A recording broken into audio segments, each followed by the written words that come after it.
Thinking Aloud. Conversations on the leading edge of knowledge and discovery with psychologist Jeffrey Mishlove.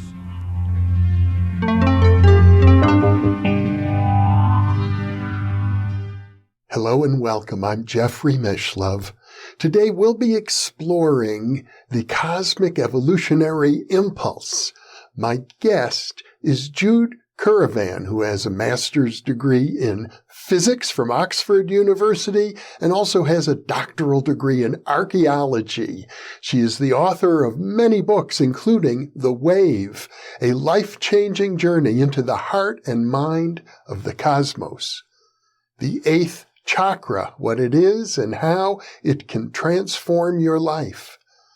The 13th Step, a global journey in search of our cosmic destiny, and written with Ervin Laszlo, Cosmos, a co-creator's guide to the whole world.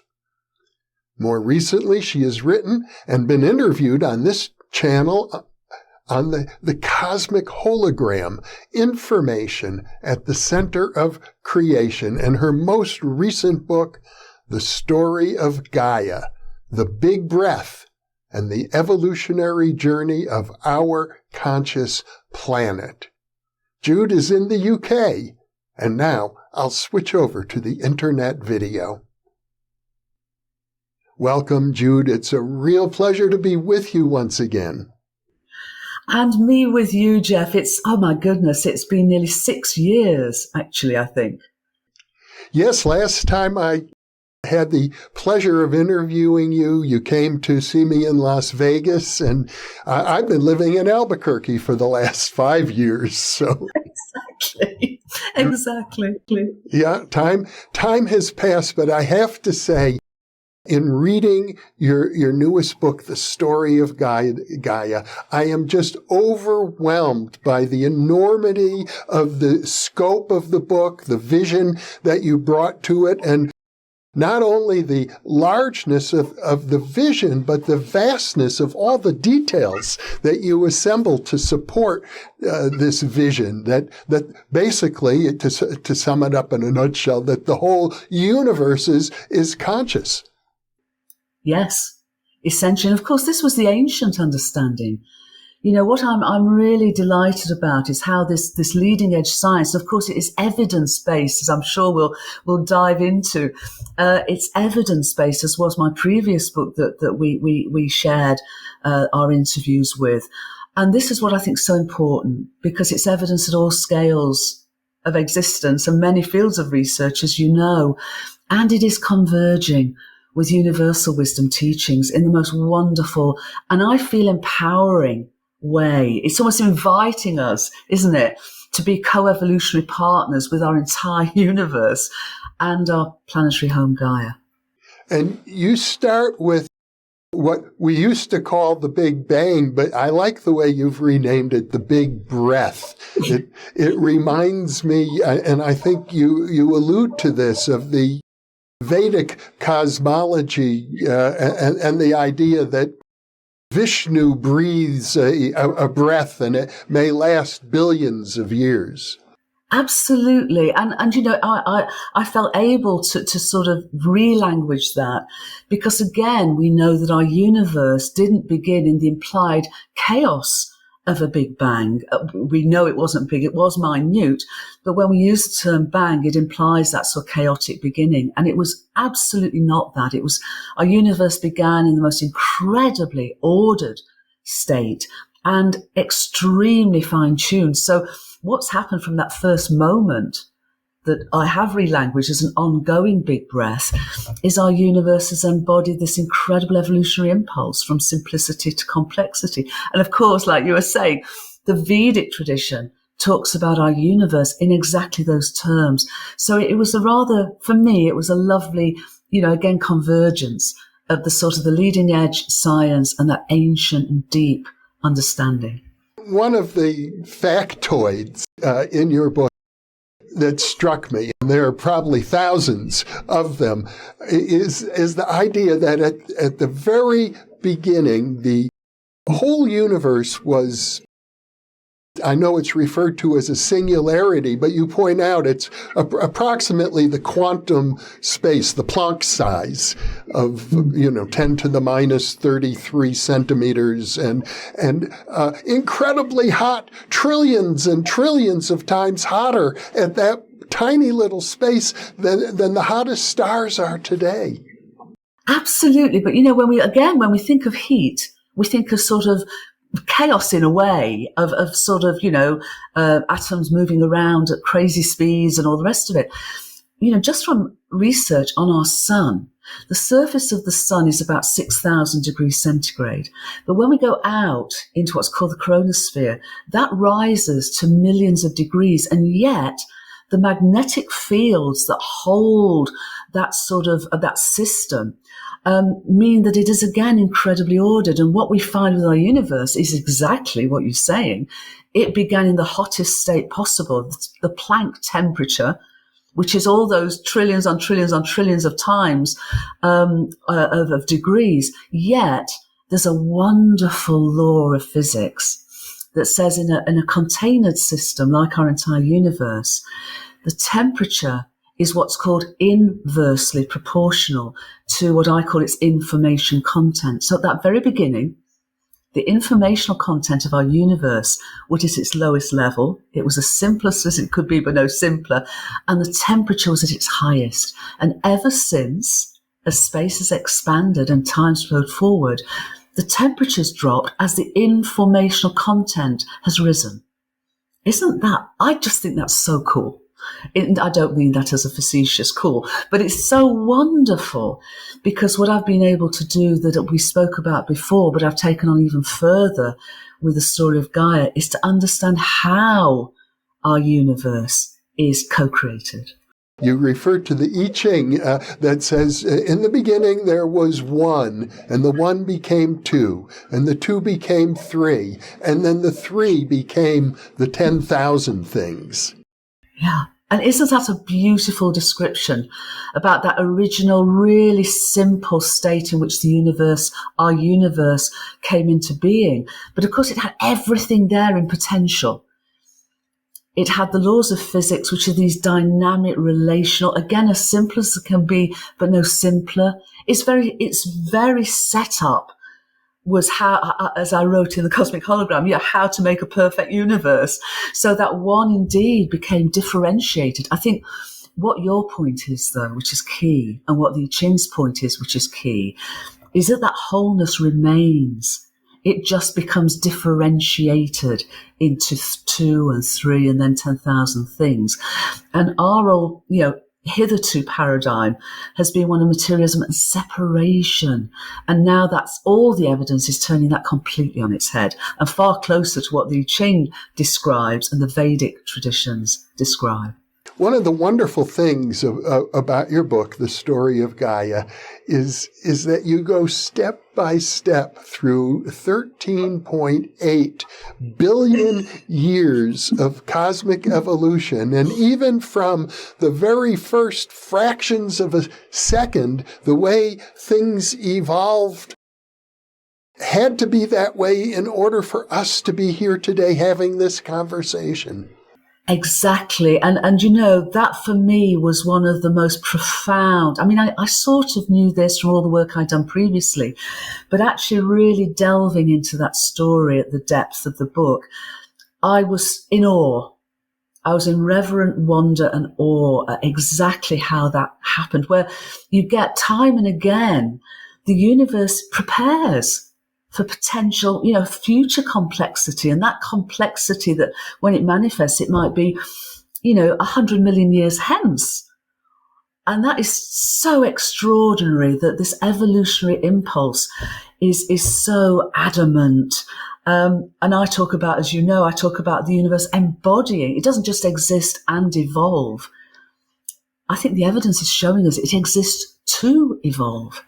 Well, you talk about numbers, and I think the number 3, for example, is particularly important. We see the number 3 in quarks, in the very most fundamental particles that we understand today in physics.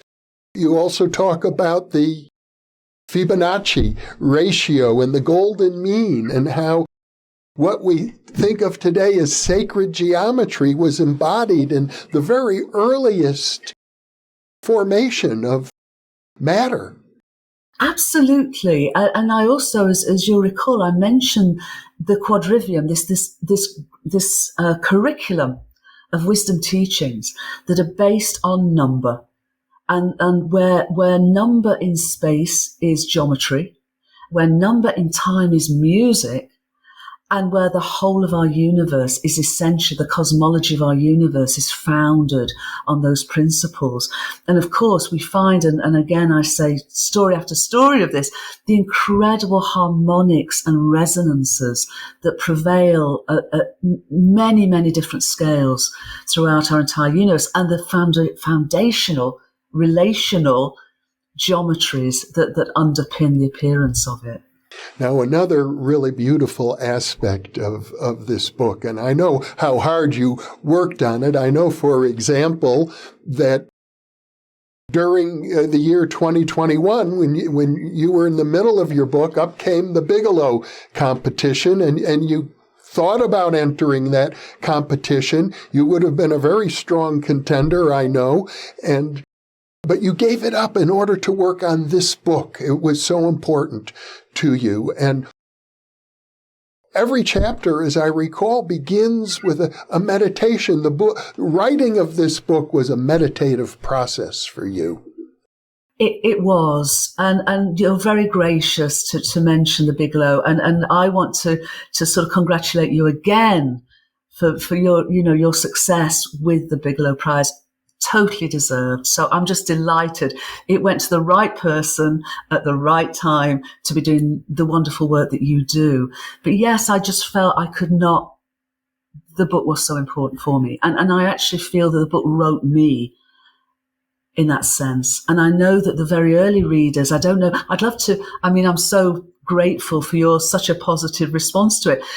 And I've had people who have, offered wonderful endorsements, as you know, saying that, the book really did change them. It really sort of opened up in them a sense of the living universe within them, Gaia within them. And that's such a joy to hear of people having those experiences of reading the book. In fact, I know there's a long list of endorsements from, I would say, the most prominent names in the field of consciousness exploration these days. But back to your meditative process, it strikes me as wonderful that you would wake up one morning and think to yourself, now I want to experience what it was like for the universe to begin to form protons and neutrons and particles out of this oneness. It was a sheer joy. And of course, my own journey of walking between worlds since I was very young. So but what it did was it just brought me into a really deeper and deeper and deeper relationship. I mentioned a little bit ago about experiencing embodying. And I feel that the book writing me has helped me to embody that understanding and that realization to a much deeper level. And of course, these are really, they're my experiences, but there's an invitation for everyone to enter this relationship with Gaia and the whole world. Gaia, the ancient Greek mother goddess, you're using the name Gaia to refer to our planet, the Earth. And you point out we can't even talk about our planet without talking about the entire cosmos. But as I understand it, our planet is maybe 4.5 billion years old. The cosmos, as we understand it, 13.8 billion years old. So roughly 2/3 of this evolutionary history took place before our planet was even birthed. Absolutely. But when you look at that, 9 billion plus years, everything was in that evolutionary progress and purpose to get to planetary systems, not just ours, but we now know, looking outside our solar system, that there looks to be more planets in our galaxy than stars. And if you add that, take that to the entire universe, think of that abundance of potential. And the other thing is that when we start, of course, our universe began as simple as possible, but no simpler. So we're moving from hydrogen and helium hundreds of millions of years into generations of stars. But the wonder is that when those stars, and the really early stars, were massive stars, and rather like rock stars, they lived hard and they died young. But when they did, instead of going through their nuclear fuel and just becoming embers, some of them were so massive that they actually collapsed into huge black holes that then coalesced into supermassive black holes to form the centers of galaxies. The others exploded.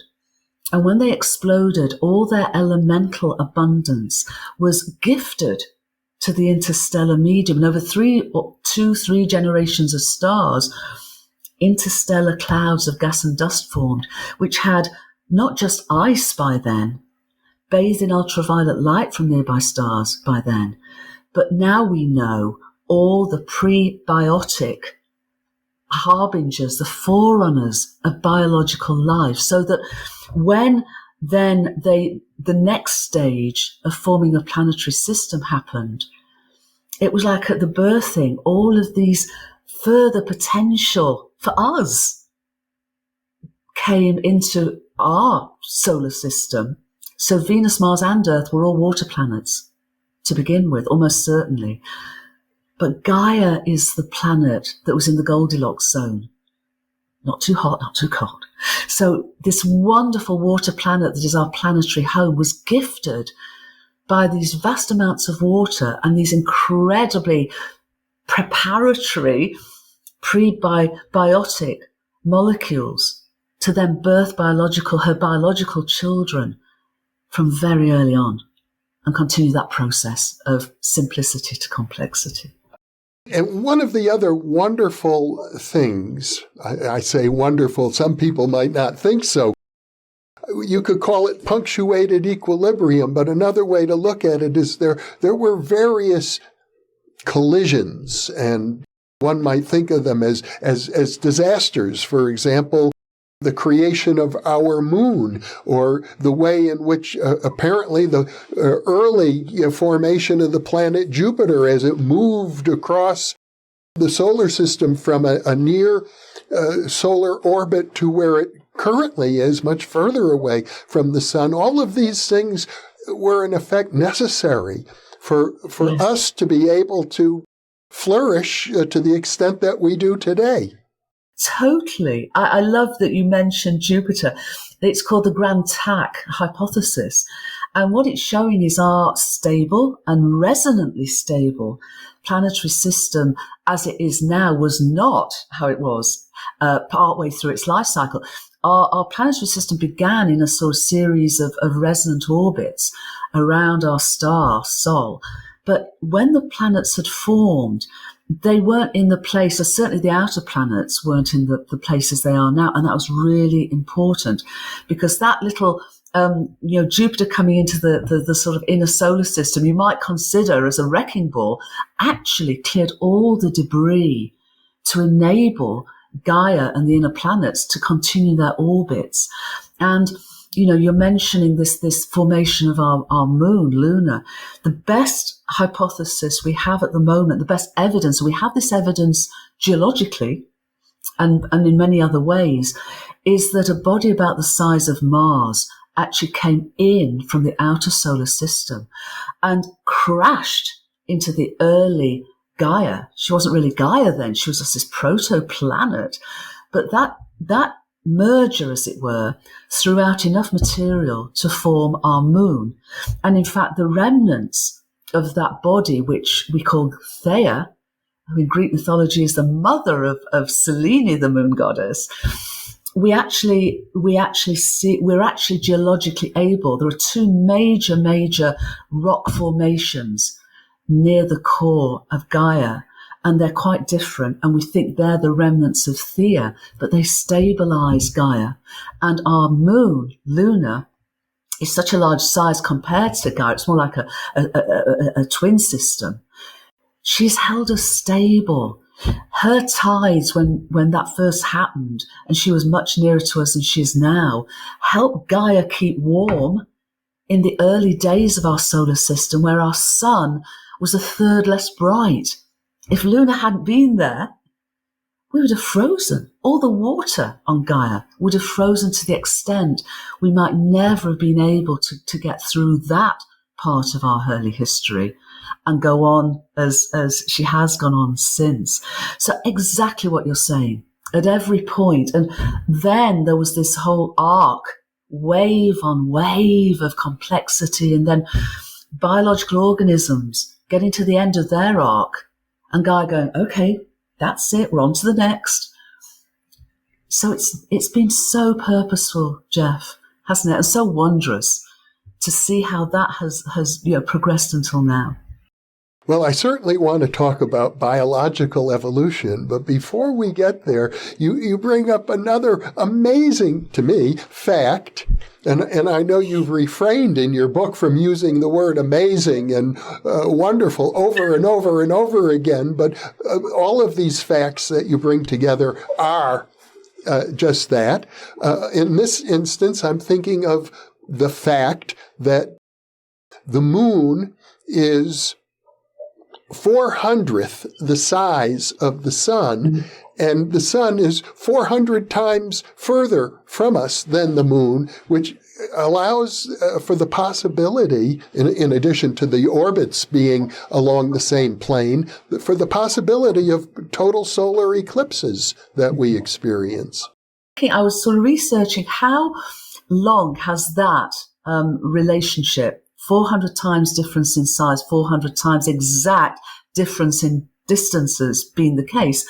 And it's certainly been for many millions of years, but it wasn't always thus. You know, when the original Thea, Gaia, Luna birthing happened, as I mentioned, Luna was much, much closer. And that was perfect for that moment. But the sort of planetary dynamics has meant that over that period of time, 4.5 billion years, that Luna's moved further away, and her magnetic field has reduced dramatically. But we're now in this stability because she's now moving only centimeters a year. So we're now in this wonderful relationship of stability that will probably last for the rest of the time of our solar system until Sol goes, red giant in many likely billions of years to come. But it is remarkable as to how that has happened. And, she's also got one face to us, which again adds to that stability. The tides, of course, are vital because the very early tides were massive, but they help to get things moving. The tides now are wonderful distributors of nutrients around Gaia's waters. And of course, her tides also affect the liquid rocks of her magma, of Gaia's magma beneath the surface. So Luna is vital to life, all life, including biological life on Gaia. And I gather biological life began roughly 1 billion years ago on this planet, maybe earlier. It did. It was much earlier than that. We know that the very, very, very simplest of what we might call early biological life began very soon, actually, probably something like 3.8 billion years ago. But it's a very, very, very sensitive, complex process to move from those very, very early harbingers of life. But all the building blocks were there. And in such a way, this informational genius, this informational intelligence, where they could come together, the art, for example, DNA and RNA. There's a story I tell in the book about a particular enzyme. Now, enzymes are like biological catalysts. They speed up reactions. And in the almost very, very early on, there was an enzyme that was evolved called OD-case. That's short for a much longer word. But OD-case enabled a reaction that would have taken millions of years to happen in milliseconds. And that reaction in milliseconds enabled the forerunner of RNA, which of course along with DNA is crucial to biological organisms, to again evolve. Without that enzyme speeding up that reaction by millions upon millions of times, no biological evolution could subsequently occur. I mean, the whole story of biology is just so phenomenal of itself. We could be hours just going into that. Biology is such a complex subject, and it's almost overwhelming to talk about the early origins of life on this planet and its division into plants and animals and fungi and so on. One of the interesting facts I gathered from your book is that some people say fungi, some people say fungi. How do you pronounce it? I'm middle of the road. I'm fungi. Well, one of the points you make about fungi is that they're more like animals than plants. I know. The evolutionary biologists have been having a wild time over the last sort of 10 years or so, because so much of what they thought they knew, they've had to sort of throw up in the air and come out again. And I actually think they're on the sort of the base camp of Everest on where they're moving to, because of course the Darwinian, and it was not Darwin, it was the subsequent, folks to Darwin who really got caught into this idea of random mutations driving evolution. And the evidence is that that's just not the case. And we can go into that if you'd like. But yes, I mean, fungi and is more an animal than a plant. And of course, when the evolution of biological organisms went from the oceans, went from the waters to the land, fungi and plants were co-evolutionary partners and still are in that whole process. And there's some wonderful stories to talk about fungi and plants. Yeah, I know lately it's come out that there are fungi that sort of surround the roots of trees and help the plants communicate with each other, and that these fungi networks are vast. They can cover hundreds and hundreds of miles.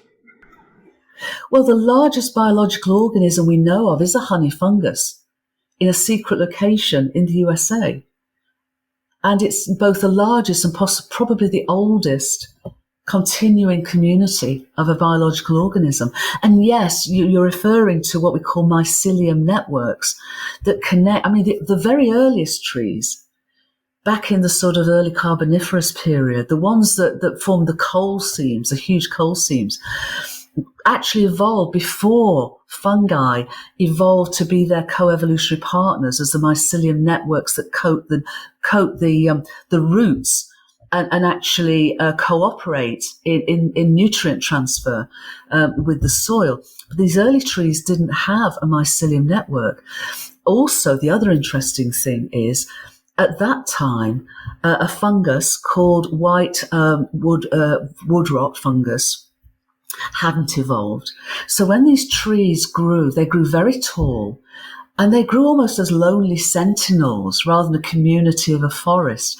But when they came to the end of their life, they fell over. Their roots were quite shallow. They fell over, but there was nothing to rot them. There was nothing to recycle them. So they just fell on top of each other. And the weight eventually became peat, and the peat eventually became coal. So we have these huge coal seams that were from those early trees. But the point was, because they breathed out oxygen and breathed in carbon dioxide, which of course is photosynthesis, they oxygenated Gaia's atmosphere, and therefore again gave more energy into the process of biological evolution. So in my view, those trees and the coal seams, which sequestered all that carbon, were never meant to be dug up. They were Gaia's way of rebalancing the atmosphere to more oxygen and therefore enabling greater complexity of biological organisms to evolve. My understanding is that the earliest organisms were, I think the term is anaerobic. They didn't breathe oxygen because there was no oxygen at the time in the atmosphere. And oxygen was actually, I think one might say, a poison to those organisms. But they had to, at one point, they had to mutate and become aerobic organisms. Or they decided to go deeper underground, or continue to be in anaerobic situations like bacteria have been. But you're absolutely right. And again, it's all part of this incredible process, because had the original atmosphere of Gaia been heavily oxygenated, with the heat that was there, it would probably burnt up, because oxygen, of course, is very fiery. So with a very heavy methane and carbon dioxide, first of all, it also helped keep Gaia warm in those early days. And also it enabled biological organisms that were indeed anaerobic to work with methane as a sort of source, a metabolic source. But then eventually this thing called the Great Oxygenation Event went on, because oxygen is much more energy efficient. And therefore, if you want to move from simplicity to complexity, oxygen is great as long as it doesn't poison you. So Gaia had to find a way of her biological children being able to breathe oxygen without it killing them, and actually using that oxygen, which we do in the mitochondria of each of our cells, as little engines, but protecting the rest of the cell from what that oxygen could do if it got loose. So, complex biological organisms spend a lot of effort on making sure that that doesn't happen. I know in cosmology there is something known as the anthropic principle. Some people say that one way to think of it is to say that human beings today use retrocognitive psychokinesis in order to prepare the universe for our coming, so to speak. But it wasn't just the early stages of the universe. It was step by step. All of these events along the way were really necessary for what we think of as human civilization. Absolutely. And, going back to the point I made earlier about, we now think that there's more planets in our galaxy than stars. The universe, it's like life will find a way. And I mean life in the widest sense of the living universe. But when we get to planetary systems and planets, and especially rocky planets that are able to be water planets, and including some of the moons of Jupiter and Saturn, where we now think that there's oceans beneath the ice. That water is vital for biological organisms. So to have planetary systems and rocky planets where that possibility is occurring enables that further complexity. And of course, we're not talking about human consciousness per se, although we are, because we are microcosmic co-creators of that evolutionary impulse of our universe.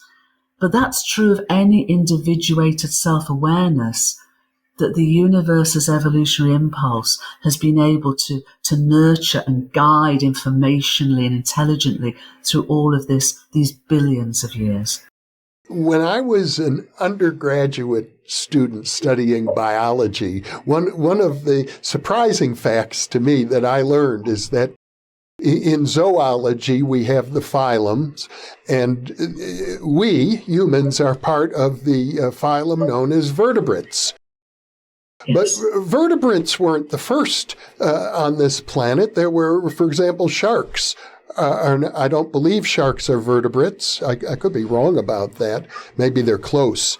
But they don't have a bony skeleton the way we do. That's right. They don't have the bony skeleton. But you're absolutely right. Before vertebrates were invertebrates. And they sort of paved the way. They had to evolve to a point where we had fish with bony skeletons who could then begin to migrate onto the land.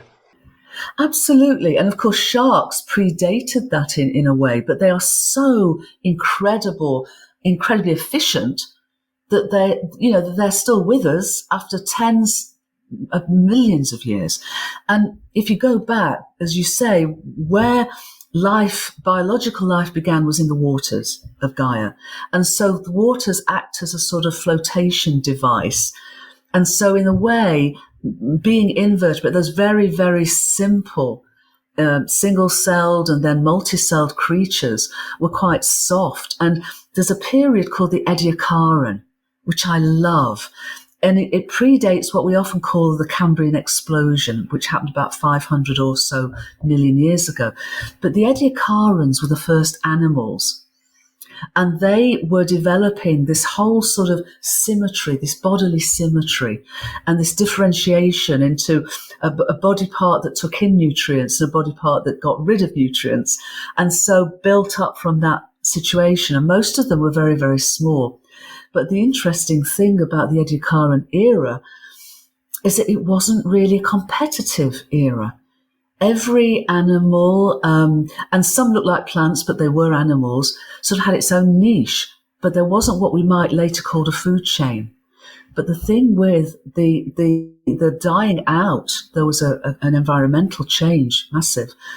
The Ediacaran creatures died out, and then this whole new, revolutionary, new creatures came along that became more complex, and so developed eyes and spines, and that was when the whole biomineralization really took off. And then there was this sort of like this body race between beings that ate other beings and beings that were eaten by other beings. but it was necessary because that drove that additional complexity. Mm-hmm. And Gaia and the universe's whole impulse is from simplicity to complexity. So collaborative relationships, sometimes competitive relationships, but when we move to greater complexity, cooperative relationships abound. People today talk about I think it's the sixth extinction, which is an anthropic extinction, meaning caused by humans. And we hear about this. Many species are dying on a daily basis, whole species. But since it's referred to as the sixth extinction, there were 5 previous major extinctions of life on this planet, caused, for example, by volcanic activity or meteors. And all of that seemed to be necessary, or we wouldn't be here at all either. Totally. And another factor, which often isn't identified as such in those major extinctions, nonetheless is an ebb and flow of what's called the carbon cycle throughout Gaia's, what I call Gaiosphere, because, this entire sentience of her rocks and minerals, waters, atmosphere, and biosphere as a Gaiosphere. But that has pulsed complexity through. But you're absolutely right. Without those changes, we would not be here. 66 million years ago, you referred to the asteroid, the impact in what's now the Yucatan Peninsula, or just off the coast of the Yucatan. That was extraordinary in itself because it struck at just the right moment to cause the maximum damage. It struck with some bedrock of gypsum. So although it was in shallow water, so the tsunamis were absolutely huge, but also it raised into the atmosphere such toxic levels of bedrock and gypsum-based bedrock that the demise of the dinosaurs was incredibly rapid. The only dinosaurs that were able to escape are what we call birds Birds are dinosaurs, the only ones that continued. But our ancestors were tiny little, probably shrew-like beings that were likely nocturnal, that scuttled around in the undergrowth, trying to avoid dinosaurs, probably, and other predators. But that gave them the opening. And very rapidly, again, thanks to something called horizontal gene transfer and a whole raft of genetic rapid transfers, not the old random mutations fallacy, but very, very detail specific, meaningful and guided informational assemblage enabled, again, this next pulse of biological evolution to really take off. And here we are. It makes me wonder, Jude, about the human race. Are we also part of an evolutionary process so that we build this civilization? We may very well destroy ourselves or be destroyed, and that will be preparation maybe in millions of years in the future for some other evolutionary wave that will supersede us. Jeff, it may well do. I mean, just to say that point. I mean, in the book towards the end, I go back to our hominin origins about 6.5 million years ago. You know, we're almost up to today in 13.8 billion year journey. But 6.5 million years ago, a hominim called Ardipithecus ramada came into evolutionary being. And Ardi, and I've had the great joy of being in Ethiopia not long after Ardi was discovered there. But Ardi was very interesting because unlike the other, apes and chimpanzees and our forebears in that sense that sort of separated from our lineage 4, 5, 6, 7, 8 million years ago, Ardi, the male and the female of Ardi were around the same size and they had the same dentition. Now, you may think, well, what's teeth got to do with this?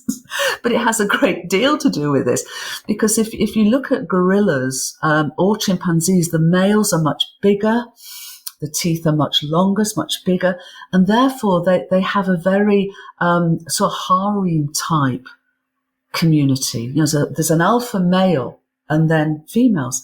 With Ardi, our direct ancestor, it was not like that. I say that Ardi was born to love as a bond pair. And our story over the last 6.5 million years through not just us, but we have many relatives from Neanderthals and many other types of ancient hominins that are cousins, were all of that ability. They all were socialized beings where that bond pair and that family, gathering was part of their heritage and their evolutionary potential. So in that sense, we are here because of that evolutionary development of empathy, of a deeper empathy, because we go back and there are still maternal caring and all the rest of it.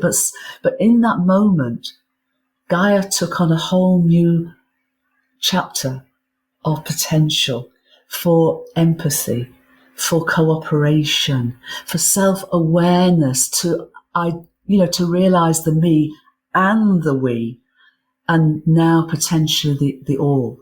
So that's been, I think, the journey ever since, and that's where we're at, and that's our choice. Do we step into that potential and destiny that's there for us? Well, it seems as if as civilization evolved, that humans have always had an intuition about our place in the universe. I'm thinking of, for example, the golden mean. Yes. You see it in Greek temples and ancient architecture, but as you point out, that relationship existed in the earliest period of the universe, the ratio between protons and neutrons, even before atoms and molecules evolved.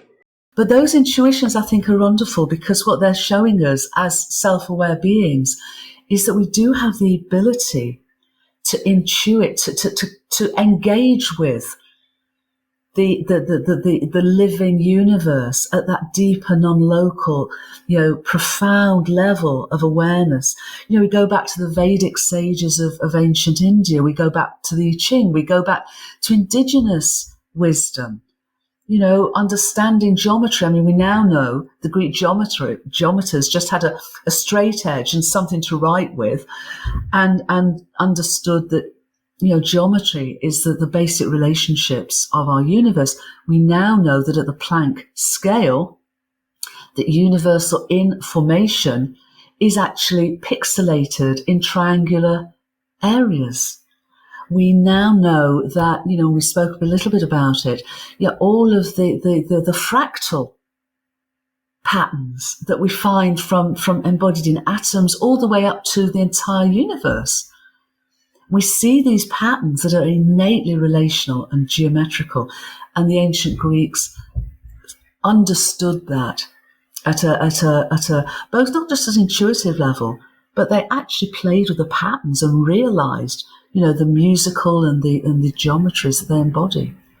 Jude, since I read your book, I had an insight, and in a way, for me, it's a troubling insight. And I wonder if you might share your reflections, because I think you realize we live in a time that is more politically polarized than at any other time in my lifetime, certainly. And it seems to be a global phenomenon. It's not just in my country or your country.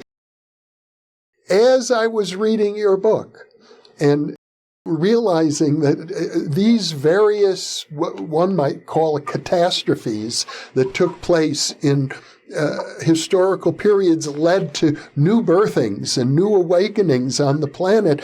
Could it be that this political polarization that I personally detest, I don't like it, but could it be that it's really happening for a deeper reason than anything that gets discussed in political conversations, for example? I agree with you. I think it is. I think what's happening is the evolution of the impulse of the entire universe and Gaia is flowing through our collective psyche at the moment. And our collective psyche has essentially been operating from a perspective of fragmentation. It's been operating from this paradigm of materialism and separation. And a worldview of separation drives essentially a world of suffering with inequalities and injustices and all that we've got. And yet what happens in evolutionary processes is that underlying the appearance, for example, of an ecosystem, there are what's called attractors, and these are informational basins that then appear as ecosystems or weather patterns or whatever they may be. So underpinning our collective, underpinning actually is our collective psyche, is this attractor basin of awareness. And it's playing out in all the ways it's playing out. But in evolution, what happens when such an attractor becomes unsustainable because it's reached the extremes of what it can hold? A higher attractor begins to form. And in that higher attractor, it's a greater level of coherence. And so what I feel is happening is that our collective consciousness is in that process of breaking down from the old fragmentation and actually breaking through potentially to a higher level of coherence, cooperation, and conscious evolution. Now, we may not make it, because if there isn't sufficient crystallization, as it were, in that higher potentizing and potential, then the system cannot transform. But if there is, we can. And that's why I suspect you and I are having this conversation today, because that is that potential, that conscious evolution of us as a species is what we both serve. And it seems to me that we absolutely are in an existential crisis. But in the past, such a crisis has almost driven that evolutionary impulse. One thing you have to say is that the universe can be very patient. It's taken us 13.8 billion years to get to this point. And I know you write about times in the history of the Earth when the biological evolution was sort of at a standstill because of volcanic activity, for example, the standstill might have lasted for millions of years before things moved forward again. You know, there's three levels, if you like, of the pulse of biological and Gaia sphere evolution. One is when conditions are pretty stable. And then not a lot happens, you know. Organisms are organisms, the Gaia sphere is the Gaia sphere. And then there are cycles called Milankovitch cycles, which are about the ellipticity of Gaia's orbit, about the wobble on her axis and the tilt of the axis, and other factors. But those cycles drive further evolution. And then you have these catastrophic breakdowns and breakthroughs. And for the last 12,000 years, conditions on Gaia, the environment of Gaia, has been quite stable. There's been very little actual biological emergence and change. That is now in profound change. As you say, you know, due to our anthropic, our human behaviors, we are in a sixth, at least, you know, catastrophic extinction process. And yet, we are also at this potential opportunity to evolve. And this is our moment of choice. Do we stay in that dis-ease and the illusion of separation, or do we wake up to remember we're inseparable and microcosmic co-creators of a universe and a planet that exists to evolve? Jude Currivan, this has been a most amazing conversation. I'm so delighted to reconnect with you again. I'm so grateful to have read your book. I think it's absolutely a masterpiece. I recommend it highly to our viewers, and I hope we can have many more conversations. I'd like to invite you back to New Thinking Aloud over and over again, because there's so much wisdom and depth and science and precision coming from what you have been exploring. It's so, I am so grateful to be able to share you with our audience. Thank you, Jude, so much for being with me today. Jeff, thank you. And, you know, whenever you'd like to invite me back, it's a yes. So thank you very, very much. And for those of you watching or listening, thank you for being with us.